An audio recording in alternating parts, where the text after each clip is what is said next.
से जब कह देगी कि जो हीरा है तो हमसे लाखों रुपए ले लेगी। उसने वो हीरा फेंका और कहा जे कहां से उठाई लाई, कहां से टुकड़ा है। काम वाली चली गई। महाराज सुनार वो हीरा को लेके जौहरी के पास पहुंचो। अब जौहरी से ज्यादा हीरे की परख कोई नहीं जानता। जौहरी ने जब वो हीरा देखो तो विचार करो है तो हीरा, लेकिन फेंक के जवाब दो जो कहां से उठाए लाओ, कहां से टुकड़ा है। दादा हीरा कभी टूटता नहीं है, लेकिन जैसे ही जौहरी ने फेंको तो वह हीरा के एक से दो टुकड़ा हो गए। एक व्यक्ति खड़ा था, उसने जवाब दिया कि जब कामवाली ने फेंका तो नहीं टूटा, सुनार ने फेंका तो नहीं टूटा, लेकिन जब जौहरी ने फेंको तो काय को टूटेगा। तो हीरा जवाब देता, वीरन न कामवाली जानती थी कि मैं हीरा हूँ और न सुनार जानता था कि मैं हीरा हूँ, लेकिन ये जौहरी बहुत अच्छे से जानता है कि मैं हीरा हूं। जब अपने ही पहचानना बंद कर दें तो दुनिया में कहीं ठिकाना नहीं है। बोली गोविंद भगवान की। ऐसे ही आज मैया सुरुच ने सुनीति के पेट में एक लात मारी तो सुनीति ने जवाब दो बहना, हमारे नेत्रों की गोटियां बना ले, तू मुझे जिंदा जमीन में गड़वा दे, लेकिन डोला वापस नहीं जाने दूंगी। अरे याली हमारी कोख में पत्थर पड़ गए, एक बेटे को जन्म नहीं दे सकी। बहना अब तू अंदर चल। सूरज को अंदर लेके पहुंची। दादा कहते हैं महलों में सूरज सुशोभित है, रुच के सब साज सजाती है, रानी सुनीति अब अट्टे पर चिड़िया और काग उड़ाती है।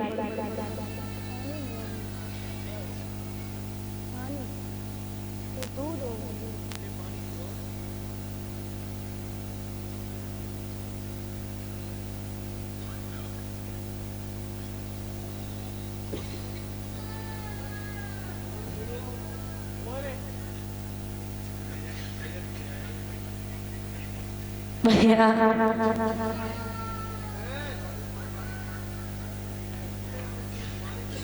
बंधु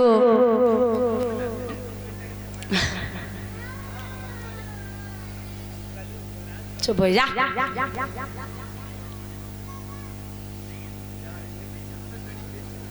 अरे चुप हो जा तू, और चुप हो जा, बेइज्जती वाली हुआ।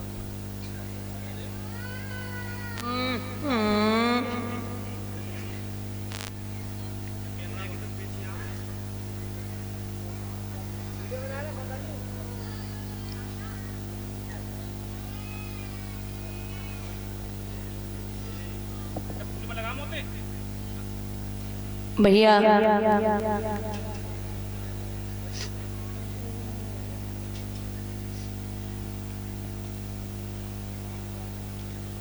यहाँ समय बीता 6 महीने हो गए। मैया सुनीति ने अपने पति का चेहरा नहीं देखा, और जो पतिव्रता औरत होती है वो पति के बिना एक पल नहीं रह सकती।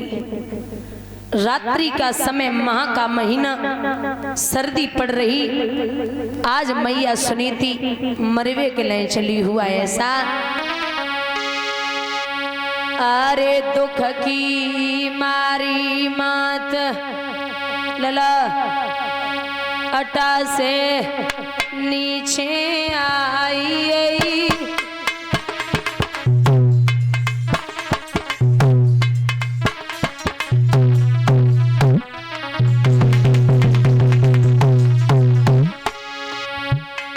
जन्मो नए राज कुमार के दुखिया, रोई रही दुखियारी।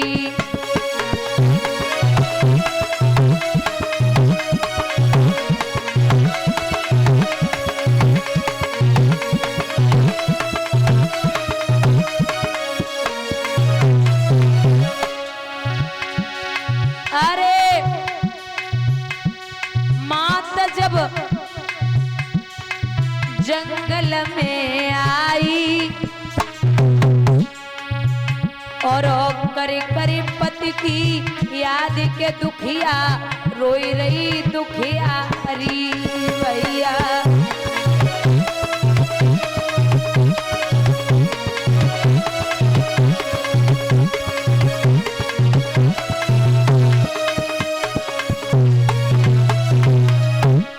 जंगल में एक बामी थी, बामी जिसमें सर्प रहते।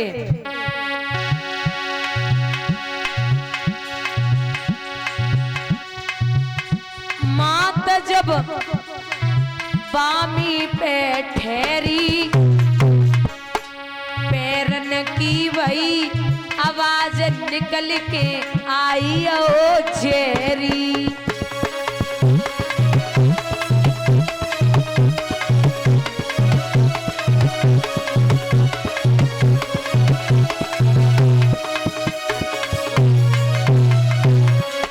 मैया वह सर्प सो बोली, अरे लाला आज मेरे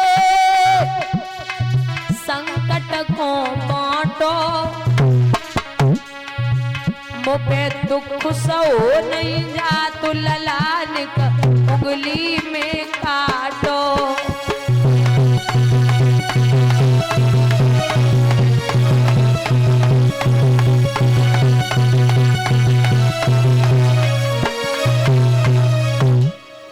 बोले हम पे अब कष्ट सहन नहीं हो रहा लाला, तू मेरी उंगली में काट ले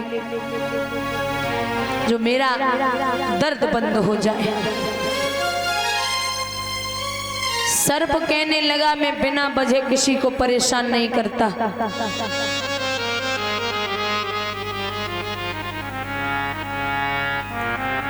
तू जा मैया आगे बढ़ जा।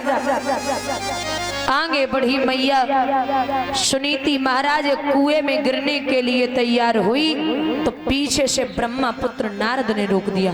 बोले लड़की क्या कर रही है? पीछे देखा एक तेजस्वी संत खड़े हैं।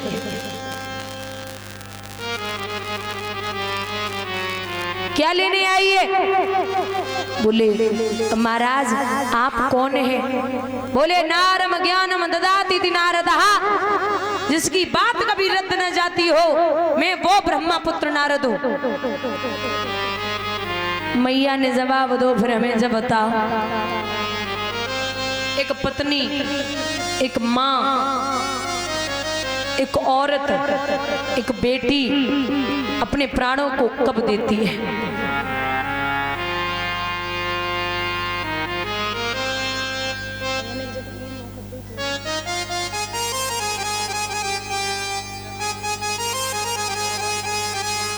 जवाब दिया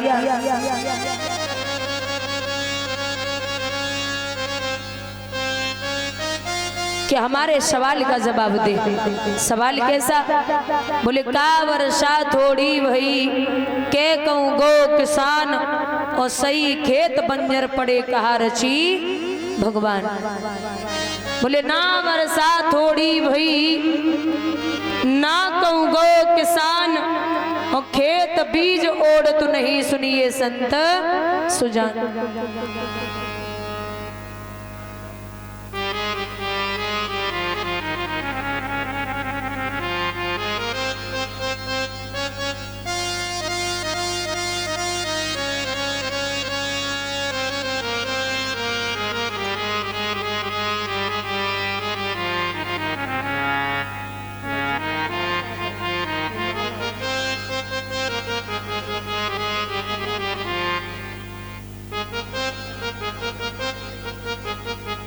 बंधुओं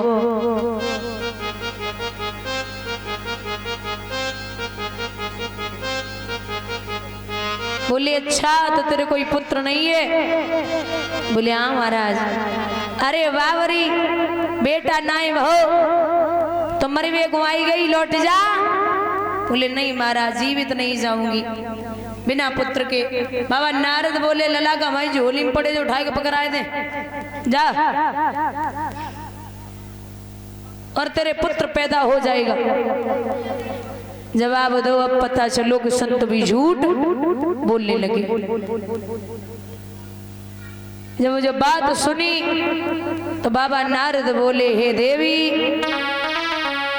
भगवान ने अपने लिए कहा है, मोर बचन चाहे पड़ी जाए फीका,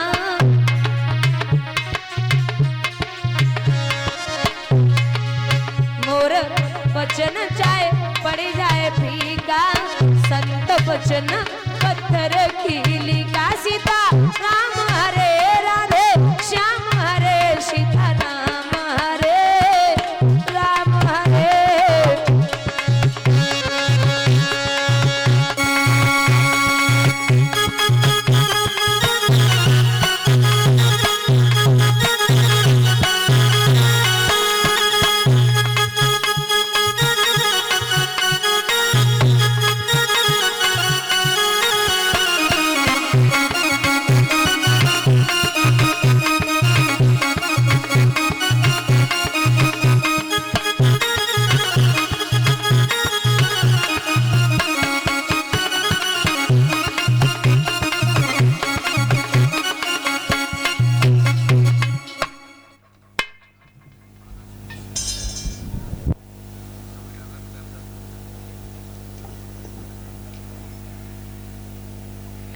ये श्री शंबर सिंह जी ववाइन से आए हुए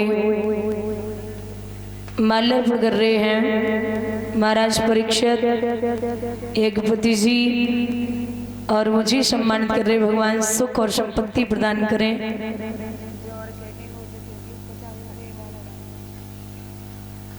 ठाकुर जी का आशीर्वाद बना रहे, यही अभिलाषा और आकांक्षा है। बोलिए गोविंद भगवान की। बंधुओं,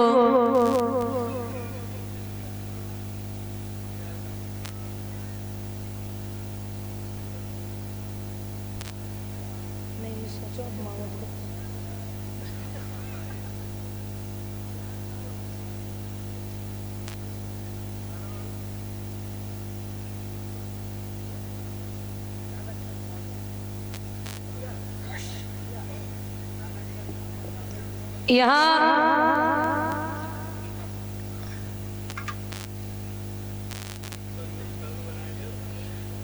जब कहा है कि मोर वचन चाहे पड़ जाए फीका, पर संत वचन पत्थर की लीका। संत का वचन कभी मिथ्या नहीं हो सकता। जब जब बात सुनी तो जवाब दो है। और बाबा नारद की आदत और होती, जब तक ये देवी देवताओं में झगड़ा न करवा ले तब तक इनका भोजन हजम नहीं होता। तो एक बात और है दादा, चाहे धर्म काम चल लो होवे और चाहे शादी ब्याह हो, एक दो अजीब आदमी होते ही हैं।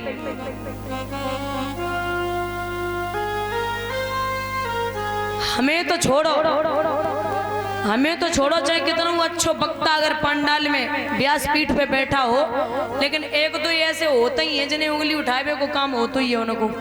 मैं जरूर बोलेंगे ढगो ना पर रहो, बस लिखी लिखाई बोल रही है, बस कोई आनंद ना है, ज्ञान तो है ही ना है। और खुद जिंदगी में रामायण या महाभारत खोल के ना देखो होवे, लेकिन उनकी आदत है उंगली जरूर उठाएंगे। कहीं उनकी जेबत तो जाए ना ही रहो तो हाथ ही उठाए ले।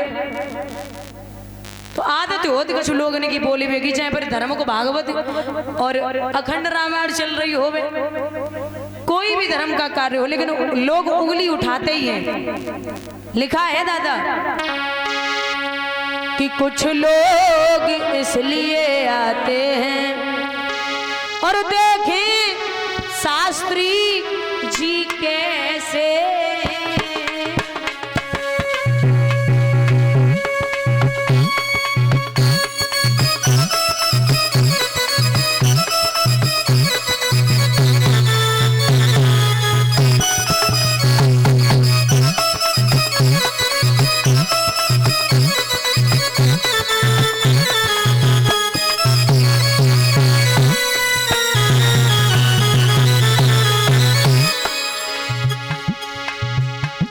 कुछ विद्या मत जतलाने को, बीच में विवाद उठाते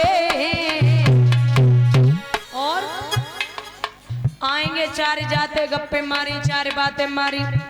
बोले क्या है टाइम पास कर लो, जब भागवत हो रही सब रुपया बर्बाद होएगा। कछु कथा सुनने के बदले में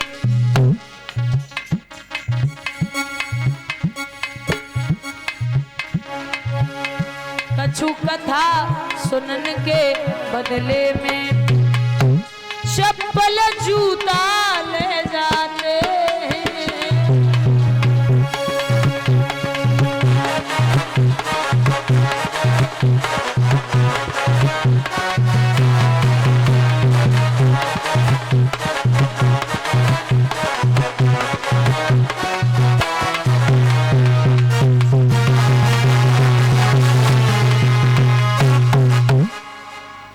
और ये श्री पप्पू दूधिया बवाइन से आए हुए सबको सम्मानित कर रहे हैं, माल्यार्पण कर रहे हैं। भगवान से कामना करती हूँ सुख और संपत्ति प्रदान हो, ठाकुर जी का आशीर्वाद प्राप्त हो, धन के भंडार गोविंद भरते रहे, जो भिक्षाएं हो वो पूर्ण हो, ये विलासा और आकांक्षा है। बंधुओं,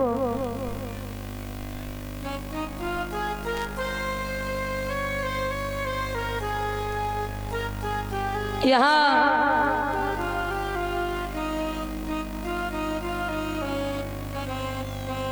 जवाब दियो कि लौट जा तेरे पुत्र पैदा हो जाएगा। बोले ना महाराज मैं वापस नहीं जाऊंगी। अरे बोले पगली, अगर 9 महीने के बाद बेटा पैदा न हो तो ये कुआं कहीं नहीं चला जाएगा, इसी कुआं में आकर के गिर पड़ना, मैं रोकने नहीं आऊंगा।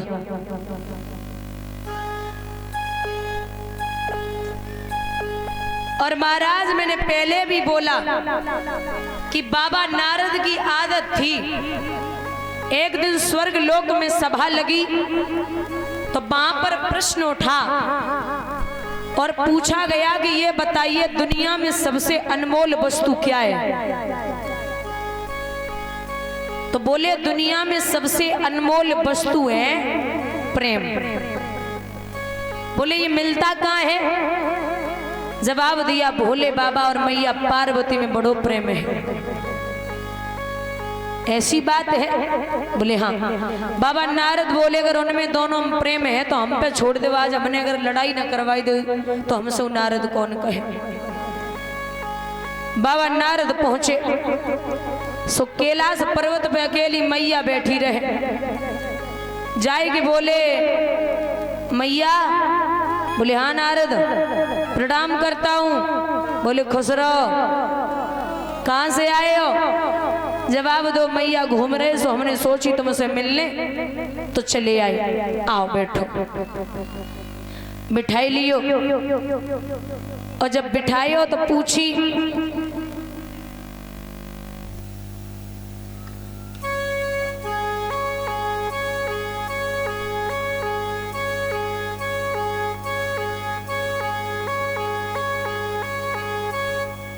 जवाब दो।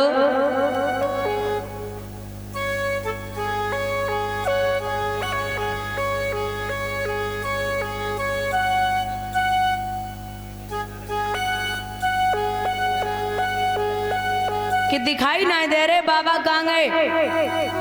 जवाब दो यहीं गई, घूम रहे होंगे। बाबा नारद बोले जय तो चिंता है मैया, तू बहुत भोली है। बोले क्यों? बोले सुबह ही सुबह बाबा निकल जाते, तूने कब पूछी ना है कि कहाँ गए?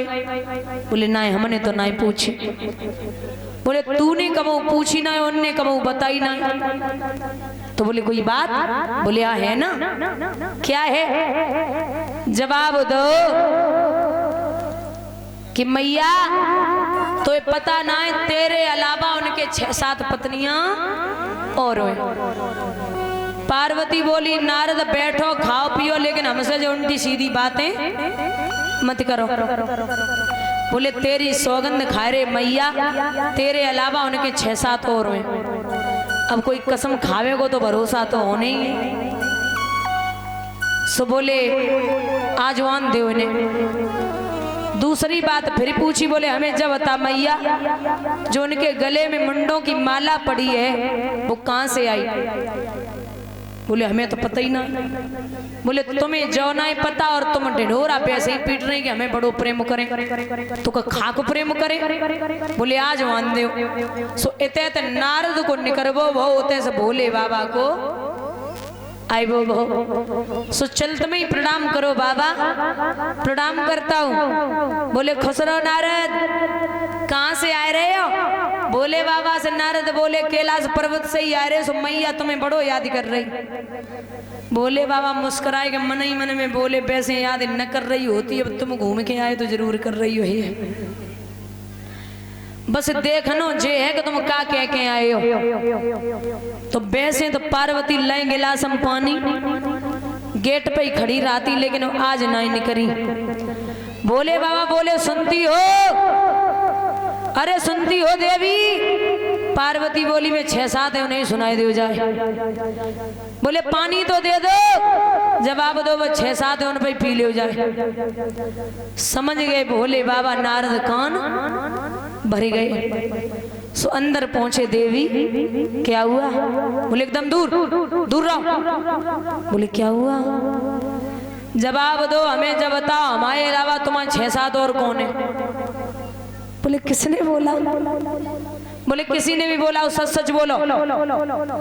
बोले वैसे तो कोई है ना 6-7, अगर कह दई कोई है हूँ तो तुम्हारे अलावा कोई ना है। कहीं शैल पुत्री, कहीं जगदम्बा, कहीं काली, कहीं सती, कहीं गौरा, कहीं पार्वती।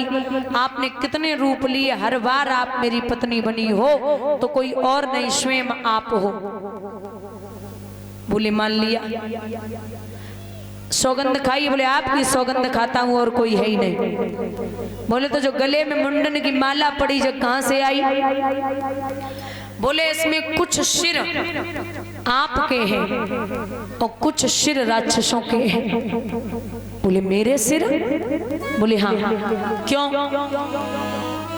आपने जितनी बार अपने शरीर को छोड़ा है उतनी बार मैंने आपके सिरों को अपने गले में धारण किया, और अगर मैं ऐसा न करता तो मैं आपसे इतना अत्यधिक प्रेम करता हूँ, मैं पागलों की तरह मृत्यु लोक में घूमता।